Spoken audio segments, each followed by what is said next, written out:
Maestro Sir Anton, guro't vlogger na Pilipino, tagahatid ng balita sa bayan ay totoo.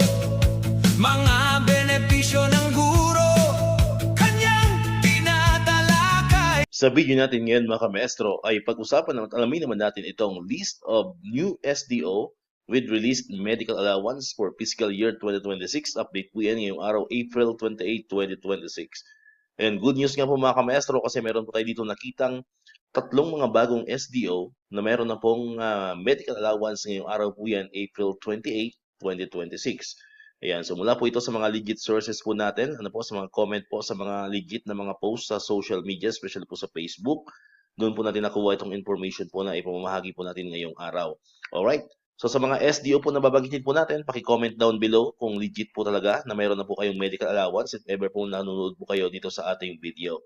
Ayan, so unahin po natin itong SDO Ilocos Norte. Ayan, so congratulations po sa mga ka-maestro natin sa SDO Ilocos Norte.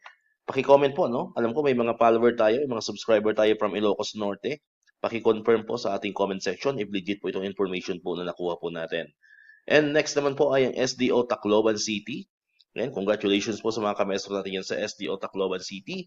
Paki-comment din po, no? Kung may nanonood tayo na follower, subscriber natin from SDO Tacloban City. Paki-comment down below if legit ito pong information po na nakuha po natin. And ang pinakahuli ay ang SDO Antipolo City. Aba, Calabarzon na ito mga ka-maestro, no? So sa mga subscriber natin yan from Calabarzon, mukhang nagpaparamdam na ang Calabarzon. Ayan, so kung may nanonood po sa atin from SDO Antipolo City na subscriber natin, ayan, paki-comment naman po dyan if legit po itong nakuha po nating information. Ayan, kasi syempre masaya tayo po ay taga Calabarzon din. Ibig sabihin, kung legit ito, talagang tuloy-tuloy na yan. Ano po mga ka-maestro? Mukhang nangangamoy medical allowance na, no? For Calabarzon region. Alright, so far po, yan po yung tatlo. Ano po mga ka-maestro? Tatlo mga bagong SDO na meron na pong medical allowance ngayon pong araw yan, April 28, 2026. So kung mayroon pa mga narilisan ngayong araw na hindi po natin naisama dito sa video and nanonood po kayo ngayon, paki-comment po ang inyong SDO dyan para sa next upload po natin ay may sama na po natin ang inyong mga SDO. And sa mga wala pang medical allowance, so syempre kayo ang mas kailangan mag-comment dyan para makita natin, para marinig natin kung sino-sino pa yung mga wala pang mga natatanggap na medical allowance ngayong taong 2026.